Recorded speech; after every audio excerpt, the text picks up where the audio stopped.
And of course, then TikTok came calling, and I had no idea before joining TikTok how popular TikTok is. and a last There day was my a kids, craze at that time. yeah, it was a craze, but like we come from a different era, right? So my kids were laughing. Okay, what are you doing in TikTok? But then that was very, very different culture, interesting. Your kids So would have been very young then. They would not be using TikTok. yeah, not then, yeah, of course. But they knew about it. They knew more than me. हाँ, That's, वो 3 Idiots में आमिर खान कुछ बोलता है ना, मतलब पैसे के पीछे मत भागो, एक्सपर्टीज के ऊपर पीछे भागो एंड हाँ, पैसा नहीं अपने मतलब आप वो आ अच्छा जाए. डायलॉग है, बट दोनों देखना चाहिए.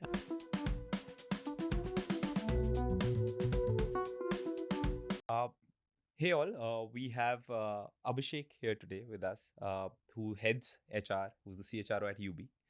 Yubi as a company is one which is raised the biggest Series A in the country, $90 million. And Abhishek has been leading HR here for the last 2 years.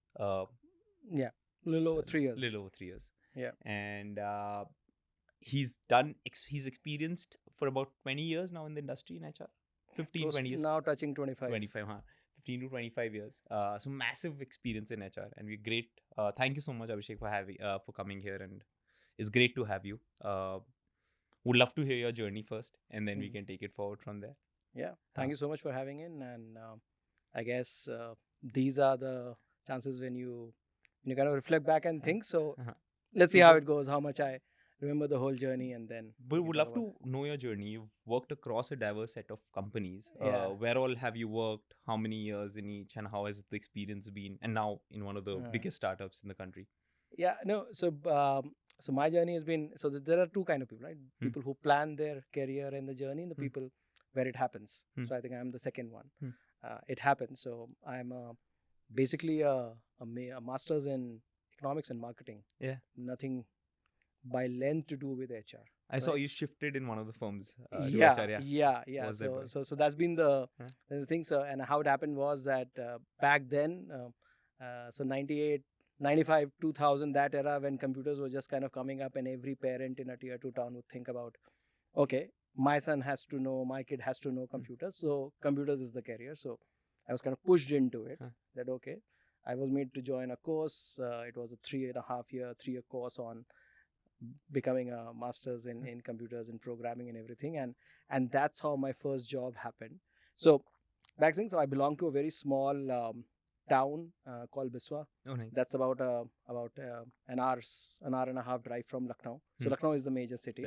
Those are my roots, and at our town there was no English medium school, no proper, and our family and everyone, they wanted, of course, we come from educated background, everyone in the family is well educated, but everybody has kind of educated staying in boardings in Lucknow.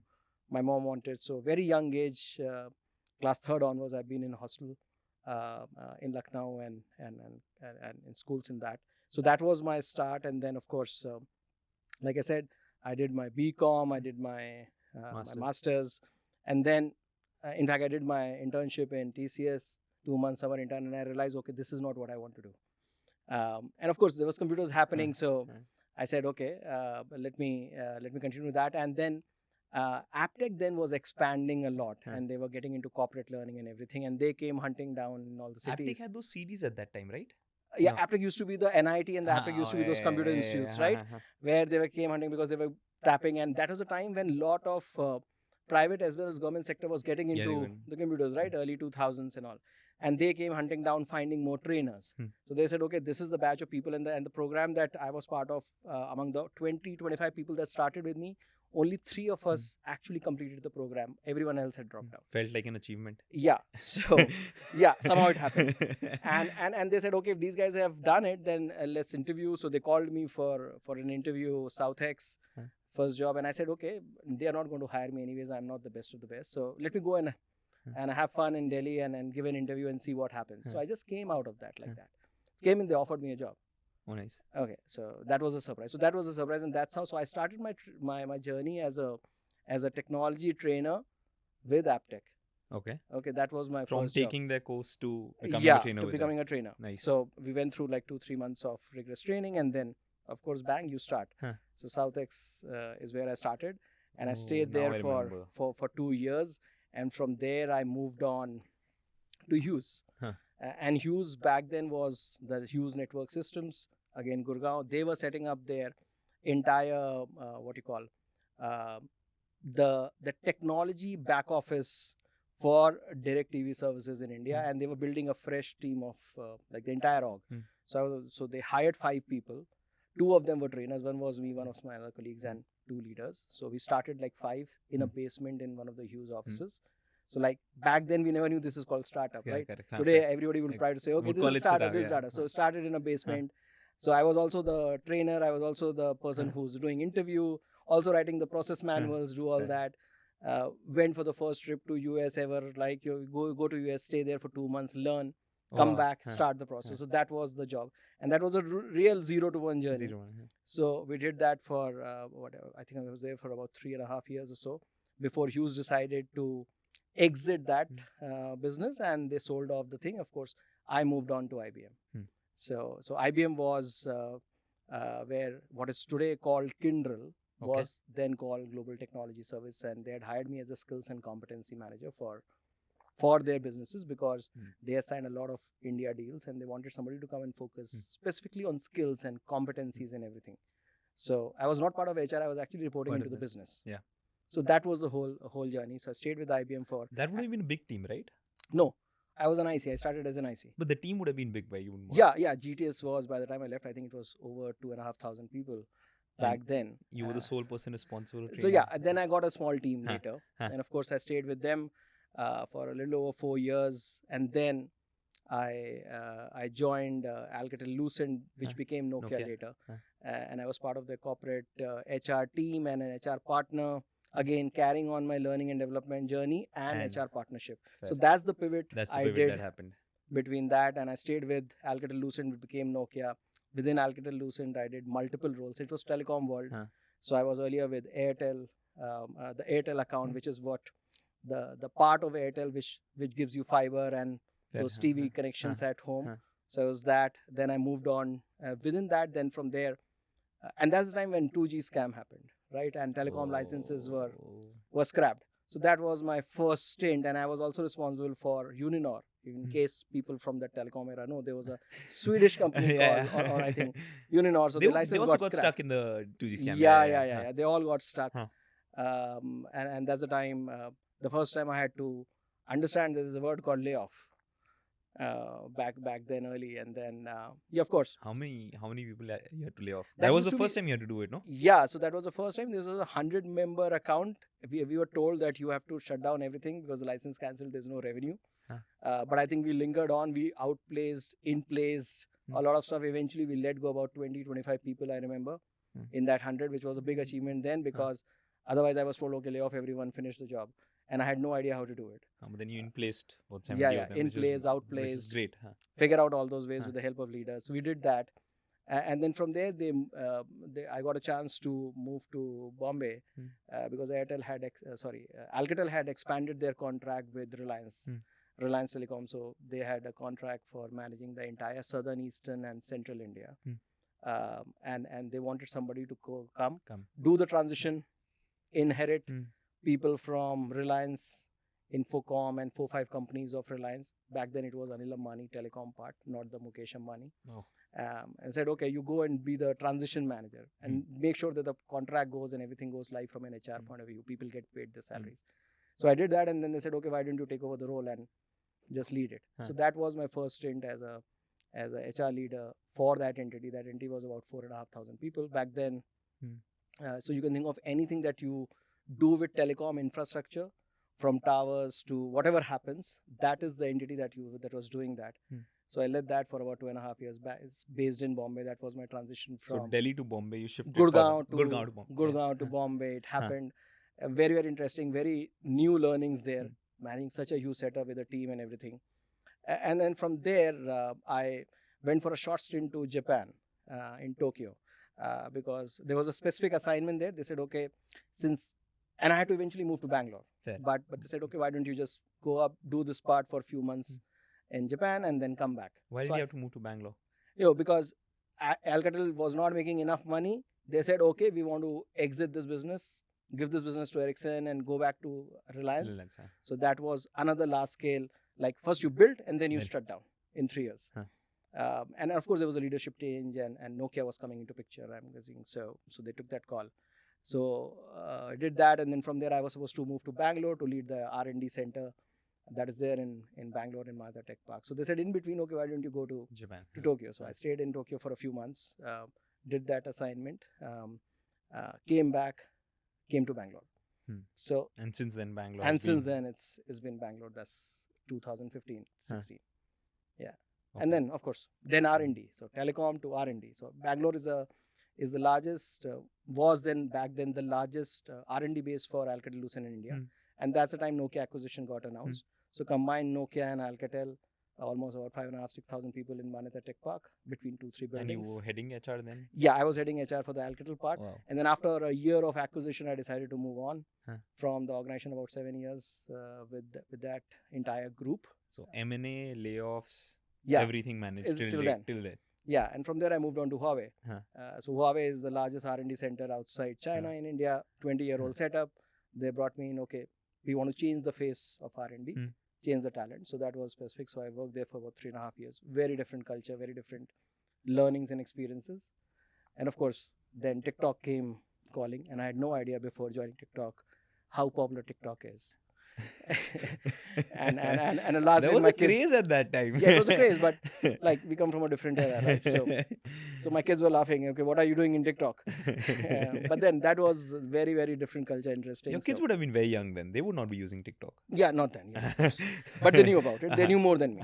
That's the whole thing. So they did that, and of course I was always TikTok, but unfortunately, geopolitical things, TikTok went down. Dreams come crashing for a lot of people. Of course, I had a lot more things, so I focused on Southeast Asia, building that organization. But up beyond a point, you don't stay if organization has no future to come back in the country. And then took the full-fledged. While TikTok was the largest startup or the most valued startup in the world, and still is, ByteDance. But then from there to genuinely a 0 to 1, 1 to 10 journey with Yubi.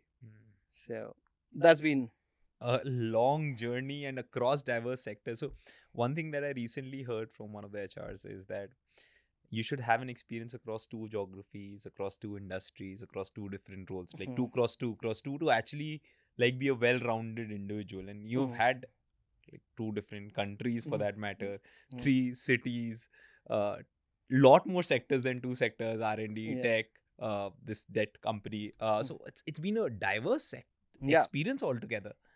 So that's what I'm saying. Like, makes you much more well-rounded and a holistic. No, you're right. So what happens is, so like always feel that when you are into it, you don't realize probably that much. But when you step out of it and you reflect back, then you realize to what you're saying. Yeah. You know what? Okay. Now that I was just chatting, I was talking about it. Sometimes you just say, "Oh shit, what all happened?" But then that's the fun. But yeah, one of the things I've tried as much as possible that whenever I'm changing a job, I try and look for something which is new, which is a little new and challenging. So first job is of course what you get, you land. Honestly, you have to be honest. You're getting it, go and take it. Not like they're not like loads of job chasing you, especially if you're not the premium college pass out, right? So and then back then, and when I started my career, .com bust had just happened. 2000 .com bust. The worst time to start. The worst time to start career. And then you do that, and then you get into the BPO back office. Right, from there you get into IT services, which was IBM, the Airtels, the Tata Steels, all those accounts that IBM had, which was in part of this business, which I was kind of support. And from there you move to telecom, and within telecom you see 2-3 phases, then you go to R&D. So, but the fun is that every time I change organization or within the organization, I got something very, very different, and I think that's the fun. That's the fun. And what I realized was a lot of people, at least the youngsters, change jobs quite often.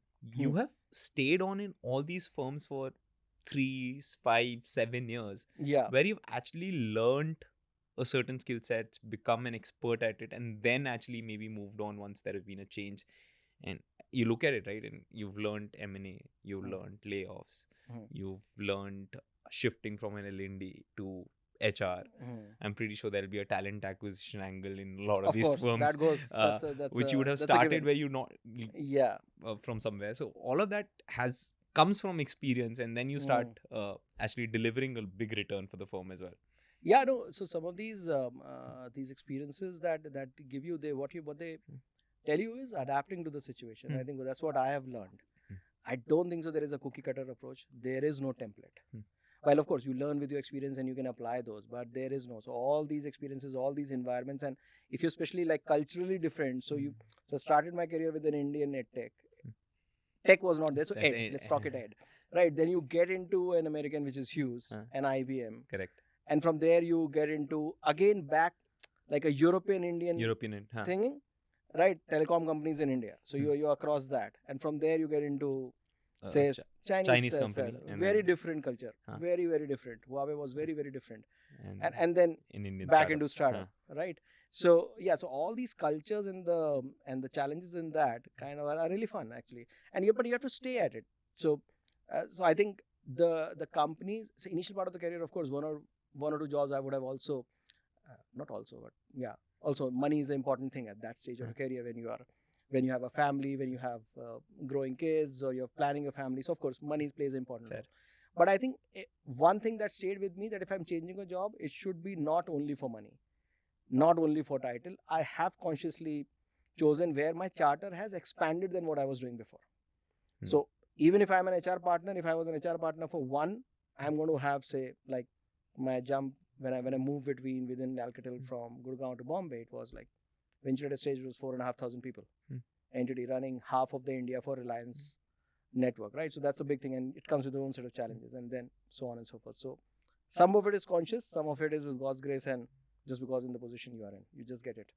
That reminds me of 3 Idiots में आमिर खान कुछ बोलता है ना, मतलब पैसे के पीछे मत भागो, मतलब एक्सपर्टीज के ऊपर पीछे भागो, एंड पैसा अपने आप आ जाएगा. अच्छा डायलॉग है, बट दोनों देखना चाहिए. हाँ, दोनों देखना चाहिए. Let's be honest, it has to be, but yeah, after a certain stage, money doesn't excite you that much. That's a byproduct of what you get into. Money happens after a certain stage, maybe after 15 odd years of experience, you can say that. But how has your family adapted to shifting geographies? My family has been like super supportive, super supported. Well, honestly, kids don't have much say in such issues, but my wife has been like super supportive, because she had to kind of start and stop multiple times her own career because I was moving around. And actually, I was a person who was like dead against moving out. I'm a person like who can like stay put. There's an inertia of moving. Inertia, yeah. So I was like for like 13 years I was in Gurgaon, right? And I've seen Gurgaon from like the zero when there was nothing to by the time I left, there was a monorail and there was a dealer cyber hub and there was everything booming up. So I was like so grooved there that I know. But I think when I got that opportunity, when I discussed with the family, my father, my wife, they said, yeah, go for it. This is not what you're getting here, so better go for it. So, and I think they have been super supportive. The younger generation, even in India, is more transactional. Yeah, is more transactional. Than build that culture. Yeah. That's and this reminds me of a very good incident. So, for example, in our town halls, what we've seen is the high performers, some of them, we invite their families to actually, when we're rewarding some of the high performers, we actually reward the family members along with them. So that's the innate belief of the family system that we want to create, where you want the families to be part of the organization. Yeah, and that works beautifully well for the organization. In UB, that's one of the things that has been instituted since day one, that families, we should not forget. And in fact, it's not that you remember them, you have to always think that family is there. So a lot of benefits and policies that in UB we have, let's say insurance. We have one of the best insurance covers in the country. Why? Not because we can afford to pay or not. The point is, we have chosen consciously to have those benefits because in times of need, that's when the family needs it. So we have, like, for example, we call like 8 lakh rupees of insurance cover for employee and this family, and then there is a medical loan interest free and so on. Medical loan as well. Nice. If needed, they can take up to a certain extent, of course, and flexible payment schedule, interest free loan. So we have those things because genuinely, if an employee is going to give 10-12 hours of their day or whatever, weeks and months, and they are sacrificing their personal time from the family, right? As a startup and the stage of growth we are, is going to be expected that. Now, the least we can do is make sure that in times of need, we are there for them.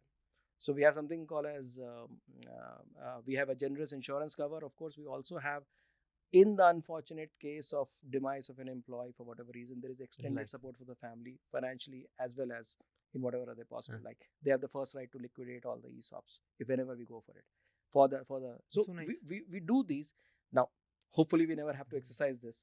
But these are times when you have to think about the family. So in all our awards, in all our functions, we get, I think Gaurav does one thing.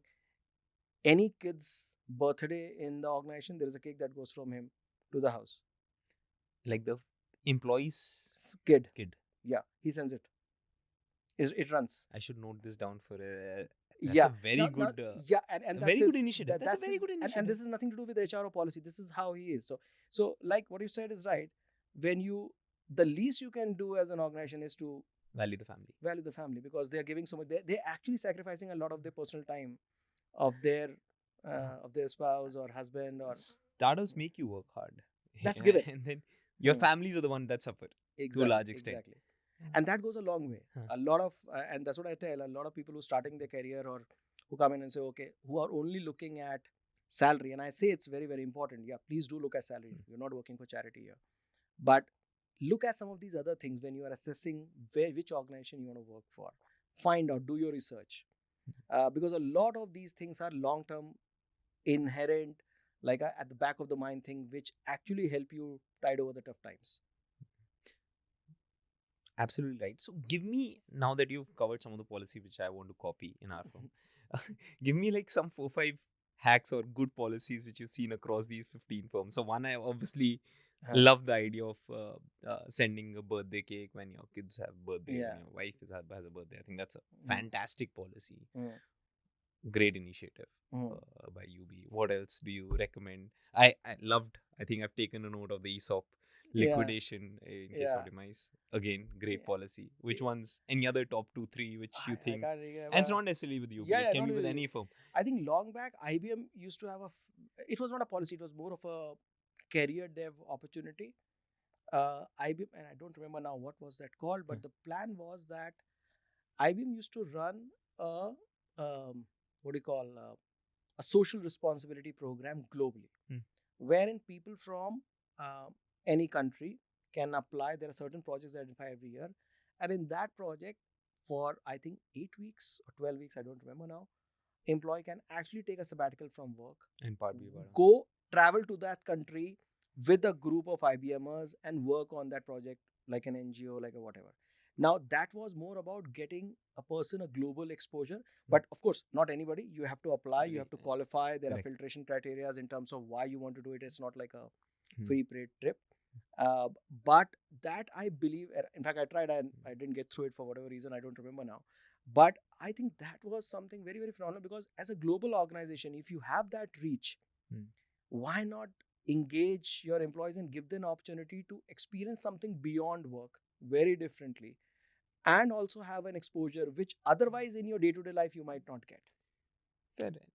And they used to make sure that if, let's say, an employee is from India, they are not posted on any project in India. For those 12 weeks, they will be either in Africa or in some other place, not in the same country. So the idea was getting global exposure and working on something outside your work.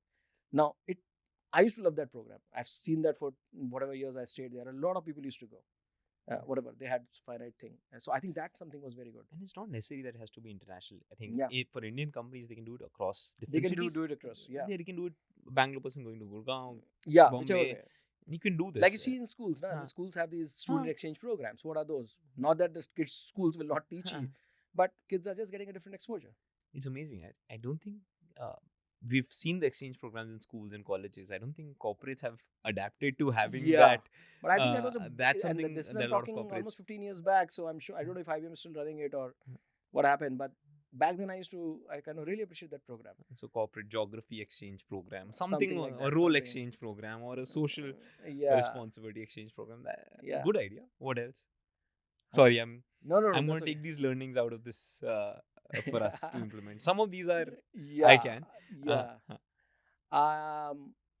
If there's nothing, that's also I'm just kind of thinking, but I think others are largely adapted now. World is more open. You know more. Shane, now you have DeepSeek. They can tell you, okay, what is the best thing happening in any part of the world, and you get it in a couple of seconds. So you're using which AI tool right now? Oh, so no, I'm which AI tool impacts HR or helps HR the most, and how do you think HR as a department or as a role? I think at least I'm figuring out. So I don't know which tool helps, but I think what in the last 3-4 weeks I've been trying my hands at a lot at Gemini since the time Google has embedded that in all its G Suite. Yeah. So I'm trying prompts every day. I'm trying to be like this, and I'm using deep research to find out, okay, what's the best practices on say employer brand, and it's going to give me curate, do. So you don't have to search. So I think I'm loving the fact that I don't have to search. So and it's much better than so Google search used to be you have to ask question, you get an answer. This is where the thing is actually researching everything for you, and then telling you, okay, this is what you need, and or probably this is what you can. That's the fun part. And I'm trying my hands at prompts and some of those things. I love it. I've been using it for things like, okay, give me the JD of this profile. Very easy. Give me the bonus structure that I have to create for this profile. Yeah. It just makes it very easy. From hiring standpoint, just makes our life like you've gotten 2 days already reduced in the entire process of making the JD, making the variable structures. Everything goes away. Yeah. That's make me an admin calendar for activities to be done in a year. No, yeah. So I think about 6-8 months back I started using GPT more. Okay, and now in the last about 3 weeks or so, I'm trying more of these things to kind of see, okay, where I have to go, and I have to ask someone in my team, okay, give me this data, and I'm trying to see, can I do it myself? That's the whole idea. That's the whole idea. Just making yourself and maybe saving somebody's time. That saves you a lot of time. Yeah. Already we're seeing efficiencies across departments. If you start using it, it saves you about 10 I think 20% of your time easily right now. Yeah. So I think the change that I am seeing is earlier it used to be, okay, automation, and then say, okay, what can work for HR or what can work for marketing. I think now this change I am seeing is not about what can change. It's about, okay, where all you can use. And it's not about, okay, you're going to be more efficient or something. I think it's more about, okay, there is always something. There is definitely something. You just have to figure out which. So like we figured out. So we're trying to work on a use case. Like you have, since we are a financial platform, a debt platform. So and we have almost a lot of banks and NBFCs who are our clients. Almost everybody in the Indian ecosystem. So we have a lot of audits because banks, of course, when you're handling so much of sensitive data, of course there will be. So there are regular audits and all, and a lot of that audit is also about HR and manpower that is deployed, like anything. And there is a humongous amount of time that goes in that, right? Somebody has to sit down, pull out policies, pull out records, provide. So now we are trying to piloting it and trying to see that, okay, can I automate at least 1 or 2 levels of that audit, that I can have an agent which can pull out all the information, pull out all the records, give it order, let the auditor call us only when they know, okay, now tell us what happened here. So I just kill the first 2 layers. So we are trying, let's see. Somebody in my team just today showed us, he's built a small tool where, okay, you feed the CV, is going to parse through it, give you a curated summary on what are the things that this CV is telling you. Shortlist. So yeah. So and I know there are a lot of startups who are already on this. So I think this is like a very, very interesting times to see how everything that you were doing feels so stupid.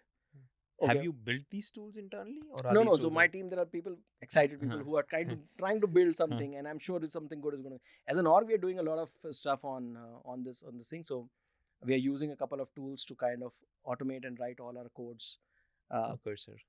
Yeah. So we used to be on the initial tools with the Copilot and all, and now we are on Windsurf and a couple of other tools, enterprise tools that. And I'm seeing that happening every day. Now the world, like everybody's so excited. Somebody's posting, okay, you know what? We did this. This is coming, and why don't you use it? So much of like energy right now going in this because everybody wants to be part of that. And I think it's very, very interesting. But does this not scare you in terms of, let's say, my biggest worry is that, for example, tech or coding was like front-end engineer, back-end engineers, one of those sought-after jobs 2 years back or even a year back, with automated coding, with platforms like Cursor, with AI. It seems these jobs might just become and it's going to be redundant. It's happening. It's not going. It's not might. It's already happening. Fair. Yeah, it may be scary, but then I think some of us have seen like 2 rounds at least of significant changes in the technology. When I started my career, the .com era, and then we saw the entire ERP automation, the SAPs, the Oracles of the world coming in, saying that, okay, my entire employee life cycle is now on our 12. And now this, I think with every change, there is always that period of transition for a couple of years before a crop of people will finally come in who will know, and they would have figured out what the next thing is. So I think this time the change is much more deeper than just automation. So definitely is going to displace a lot of traditional jobs, right? So a software engineer coming out of college will find it difficult, because if you look at it, a lot of software engineers were getting consumed in say QA activities. Now your entire user testing, regression testing is all done. It's gone. Correct. You don't need that, right? A front end engineer, back end, and the product guy is writing, doesn't need to write a PRD. He's basically like coding everything end to end, and not even coding, like prompting and doing it. So new set of job roles are emerging, and I think the transition period before, there are programs and there are courses and the curriculums get updated to train people on that. HR, I think the significant change, one of the significant changes, if you see two domains of HR which have seen significant change over years. One is this entire HR operations. How you hire, how you onboard a person and do all that, and how you do performance is been automated many years back. Now the thing is, you don't even know those automations. People now need self-serve models, right? So those jobs are out of the window. The second is TA. Okay, so what does a recruiter do? Recruiter goes, finds a CV. Then you, at many years back, you had things like LinkedIn and Naukri come up. So finding CV was much more easy. Then you got into Boolean search strings. Okay, searching CV. That still on became LinkedIn and Naukri. They're still using it. But now you don't need to search CV. That's the whole idea. You don't need to search. You need to tell, create me a JD, find me a CV. The agent is going to create the JD. It's creating, I'm not going to. It's creating a CV, scrapes through internet, your LinkedIn and everything, right? You going to find your CV, and I've seen a demo of a startup. They came and gave a demo, and we're trying to see if we can pilot with them. Is it does the first level of screening, schedules the interview, does the interview, a virtual or a voice bot, depending on what you choose, in your voice, in the avatar. Let's say if you are the recruiter, you want your face to show up, is going to put up that CV, do the coding test. It will give you a report in 3 parts: the technical skills, the cultural assessment, whatever you have figured, and like what you see in prometric centers, your facial expressions and were you stressed and all that persona gives you a detailed report. What do you need recruiter to do now? So now what you need is taking a decision. And some says that decision making also will become like super simple. So these roles will change.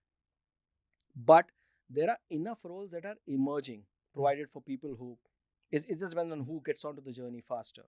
So you'll have a lot of roles. So there would be a lot of, like for example, on technology side, there would be a lot of AI generalist roles.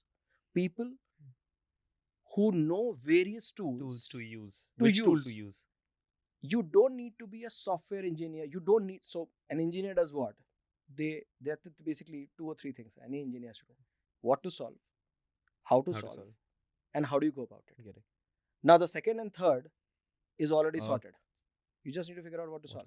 So that's the displacement or the new opportunity. In HR, what you probably will need will be more of HR generalists who know how to use technology. I think there would be roles like, they all been talked about, but I think now it will just kind of go on a speed bullet. Things like probably employee experience will become a priority. Curator, I would call it, for lack of better word, because there are tools that can do your pulse check. There are tools that can do all that. You don't have to do all of that. But somebody has to curate that. Maybe ethical AI ethics in HR, because once the systems and the platforms are taking over the coding, what you need is the ethical part. So if you remember long back, there used to be ethical hacking certifiers, right?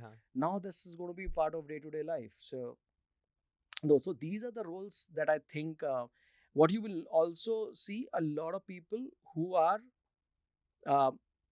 well-being counselors. Right? Now HR ops has to be HR experience partner rather than HR ops.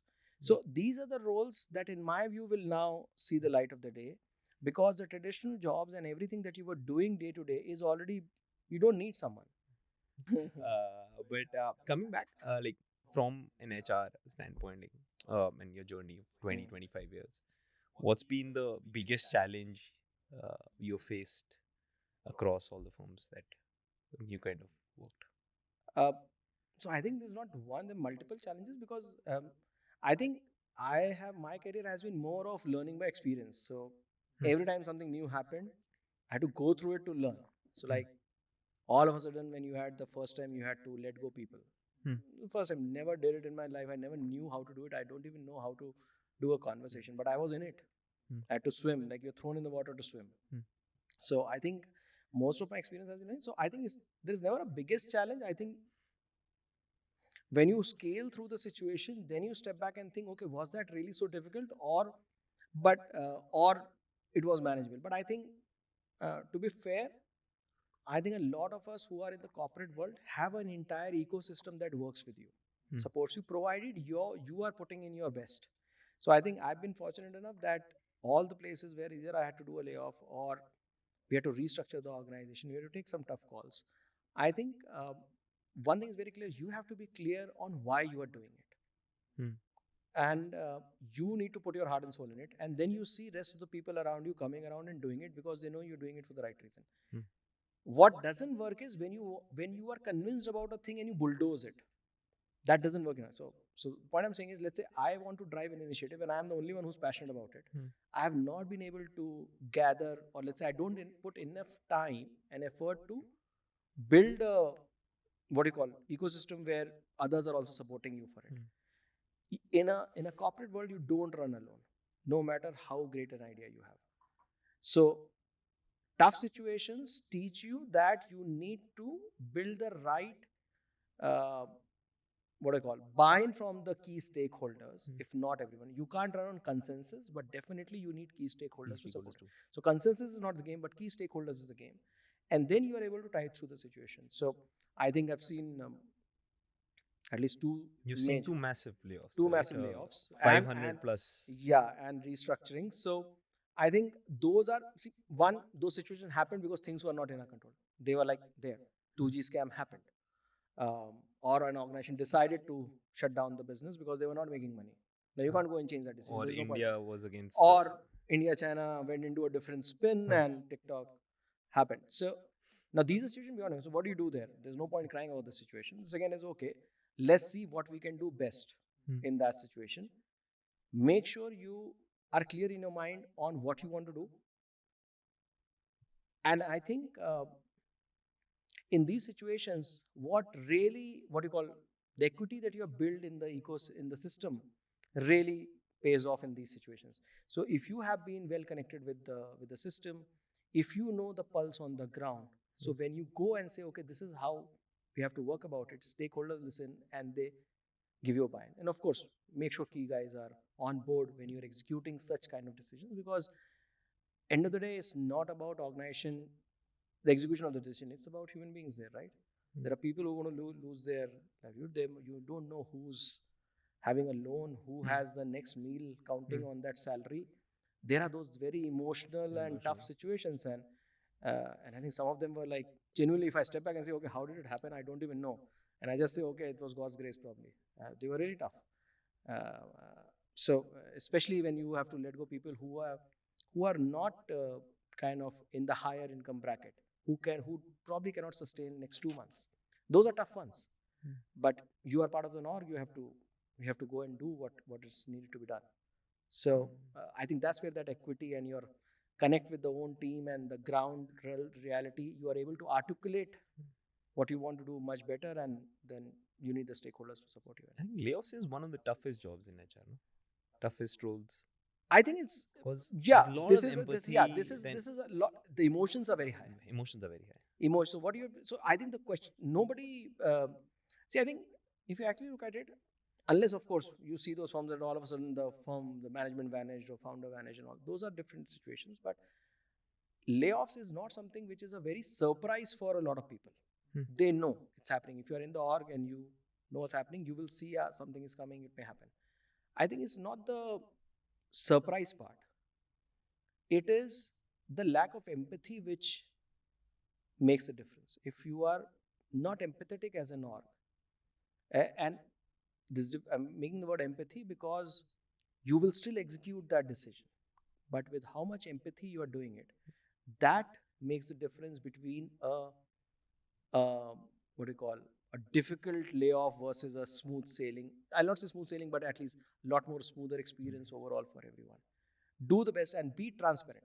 I think what I have learned, Transparency. and I learned this from the first one that I did because I was completely unprepared. I had one business leader with me, and he knew that I am not prepared for it, and I was very young then as an HRBP. So he said, "Okay, don't worry, I am there." And that person, what I learned from him is that he had such a strong connect with each and every person in that 100 people org that he said, "Don't worry, I am there with you. I will sit with you in that conversation." And I saw him speaking through. And I could see that he had to connect. So while he was communicating a very difficult decision along with me, the person across the table actually respected him so much. They said, "Okay, sir, if you are doing this, There must be some there reason. must be reason." And no, and he told very clearly that, "Okay, you know what? The licenses are cancelled. We don't have a revenue. There is no way we can build this, sustain this business. The company cannot pay salary if there is no money from the business." So he laid it out as transparently as it can. He told what all he can try to do. What? So when you see that genuineness coming out from the person who's communicating, people, most of the people do respond to it while they know it is tough. So I think what you have to be is, as an organization, you have to be very, very transparent. You have to tell why, what it is, and then tell what is the best that can happen, and be flexible enough to accommodate some small needs. Don't get stuck to the process. So the point that we were talking earlier, the difference between an Indian culture and some of the other is there is very cut. Okay, this is it. Move on. Nothing wrong. That's their culture. That's the way they operate. But I think in Indian ecosystem, we have seen we are a lot more empathetic. Sometimes we don't hesitate to take those small deviations. Why? Because end of the day, the priority for us is the person is who's impacted. Let's do what we can do best for him without kind of killing yourself. So I think that is very, very important. Got it. No, fair. Good. Good to know this. Now let's talk of the bad part of the Indian culture. What's one thing you think the Indian work culture is really bad as compared to Discipline. Discipline, just commitment to do what you do. And you see that difference even between regions in India. And India is a very diverse country. You see a difference between how somebody in Delhi versus a Bombay versus a Bangalore will respond, right? So some bit of it is our discipline and what we say we will do when happens that way. Which city has the best discipline? I think I found Mumbai very well. I agree, 100%. Bombay people And I think, start their day on time, 9 and again, o'clock. what I'm saying is, a lot of us think of it like, okay, this is the organization. While of course organization has a huge role to play, but I think it's also the ecosystem in which people are living. Mumbai, you can't afford to miss your train. Simple. Right? You can't be late. Bangalore is worse for traffic, right? You can't plan anything. Right. So I've realized Bombay starts there at 9. I think Delhi starts there, it's day around 10, 10:30. Bangalore starts its day around 11. No, Bangalore, I don't know. Now my experience in all the three cities, no matter what time you start, you can't forecast an end time. You can start any time. You can't forecast an end time. So rate the 3 cities. Which one do you think is the best, has the best work culture? I don't think so. There's a best work culture. There are shades of that culture which you enjoy everywhere. Delhi कहते हैं ना, बड़े दिल वालों की है, दिल है वहाँ पे, right? Bombay is very, very particular advantages, but then you can't expect somebody to do beyond because they have their own limitation. Bangalore, I think, is somewhere in between, is like in between. That's what my feel is. But you have to choose one city to be in. No, I think I don't plan to stay in any of these cities. My plan is to go back to my hometown, settle there. It's very clear. It's right from choose one. Choose one. Oh, you're kind of putting me in the spot. Right? No, I think overall, except the traffic, Bangalore still scores better. Okay. But yeah, since I don't plan to spend my life in any of the 3 cities, so that's I'll fine. So. Got it. What's one thing? Obviously, we are in the business of providing workspaces. So would love to know what's 1 or 2 things that you think really impact in terms of an office setup in the culture of the firm. So what do you think are 2-3 game changers in the infra or the experience of the office that really help you as an HR? I don't know, but I've seen all kinds of spaces, and I know there are some fabulous spaces that I see. Tell me the best things and the worst things maybe in an office. I think having a lot of shared spaces is one of the best things to have. When you say, Fair. let's say you have a cafeteria, make it a vibrant cafeteria, right? Fair. So I think two things that I particularly noticed, which I personally like, is colors, the color scheme, and shared spaces, where a bunch of people, like earlier days to call the water cooler conversation, now that era is gone. But basically having shared where somebody can just sit down, chit chat, exchange ideas, talk about whatever it is.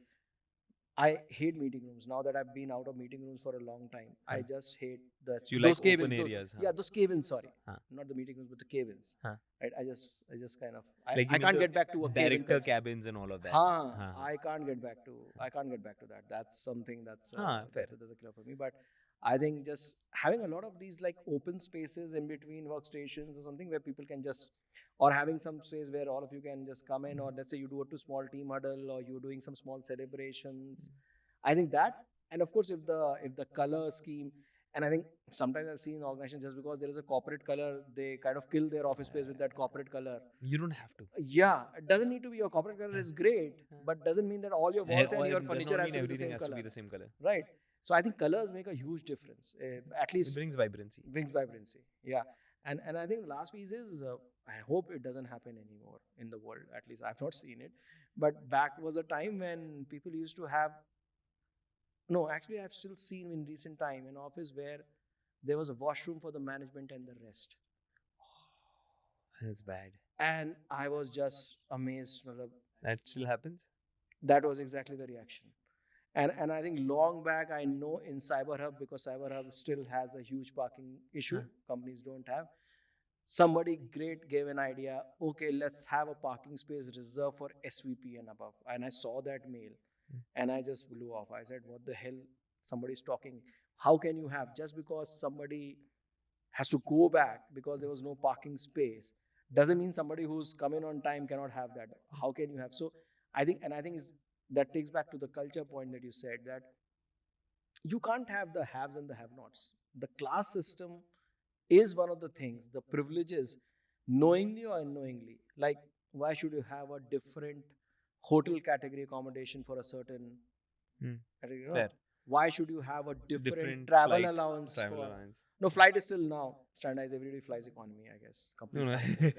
No, but I've seen businesses for X grade above. And right. Why should you have like different travel allowances? Why should the per diem limit for a VP be 1,000, others 500? What? He's not going to eat more food, right? He's just going to go to a more fancy place and eat the same quantity of food, right? So this class system that knowingly, unknowingly, because of historical legacy, people continue or end up creating. I think that's one of the biggest dampeners in the culture, which many of us don't realize.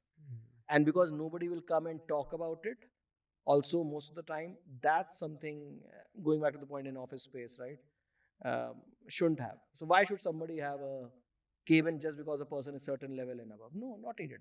Or let's say I used to see, okay, if I'm seeing somebody's secchi is going to just block. So this was an IBM, right? So IBM had no cabins, right, when I was working there, right?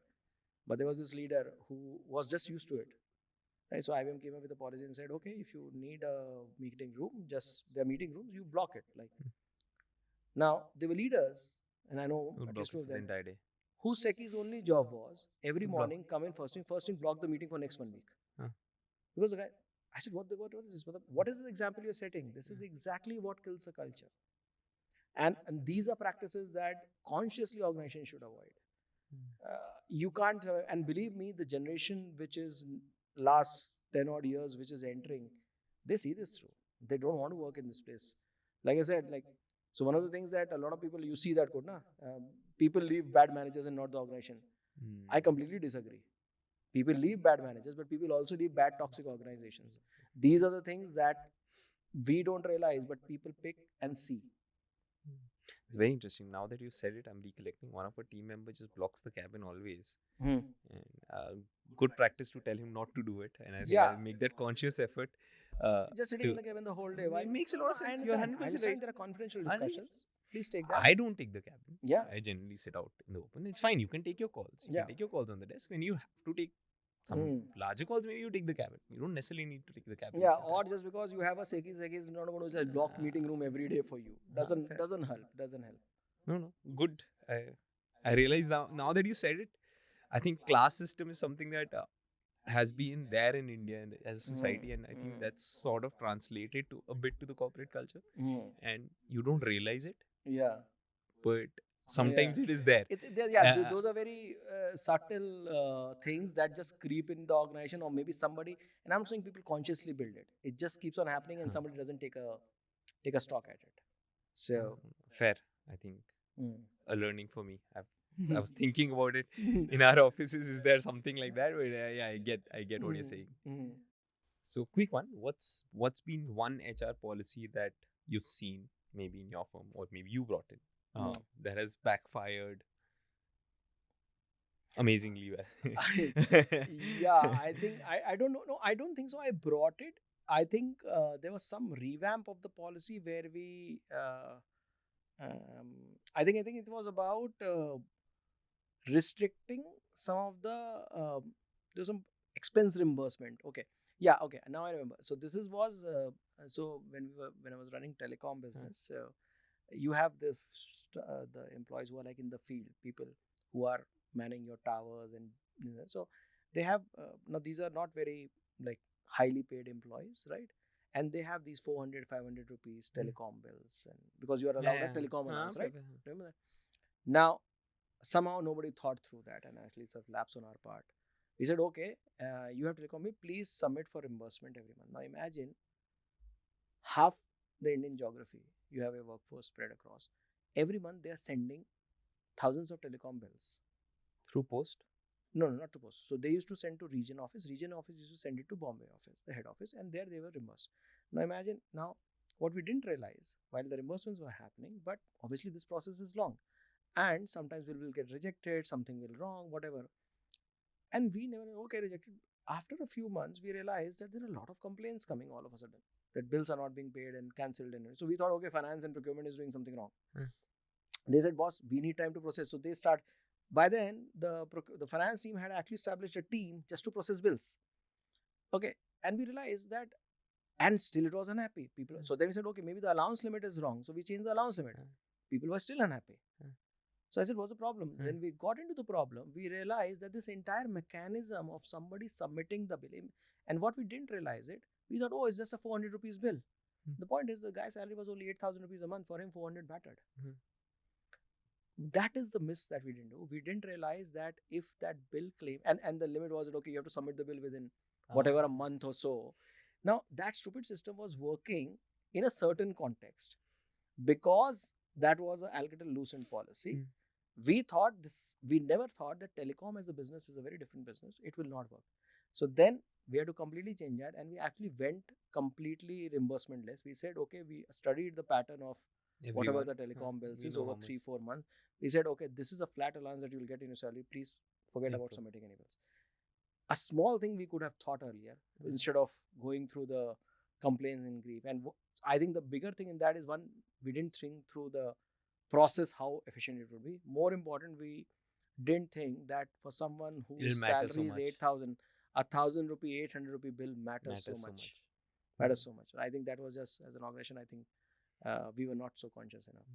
So exactly, that's a good point. Like sometimes you just implement a policy thinking it's like fine, but you don't realize how much it impacts everyone, and you don't look at it from each employee's lens to get an answer. Yeah, fair. What's been one hiring decision that you regret the most? No, I think I'll not say regret, but I think the learning came in a different way. That I used to think like that choice over taking that tough decision not to hire, even though the person was the best at his or her job, because of your own whether the culture fit, and hiring a person not only for the skills but also for the values and the culture. Will that person work for us or not? And I think that realization came later, and this is typically what I see, that because when you are recruiting, you just want to just hire and close the role. Correct. Right? And you as a manager in my own team, I'll say, okay, let me just get the person in and we'll figure out the rest. Correct. But you figure out the rest doesn't happen, especially if you are hiring a person in a fairly in a role which has an influence over many other people. Correct. So that decision goes wrong, and sometimes I have ended taking that decision in my own team where I hired somebody out of desperation. Okay, the person was available immediately to join. Person came with a very good pedigree. Okay, and we just got carried away. We didn't dwell deep enough, and I personally didn't dwell deep enough to see whether this person will actually survive the environment in which I'm asking. So just because the person came from a good logo, had a phenomenal experience and was available immediately, doesn't mean that will work for you. Fair. So culture fit is very important. yeah, Non-negotiable, I'd say. spend more time, and It's there is no recipe and there is no metric to kind of be sure, but you just have to spend more. So spend more time, have multiple conversations. I think that was the learning. Fair. I think, Abhishek, this was super, super insightful. I've taken a lot of key takeaways for myself. Thank you so much for taking our time.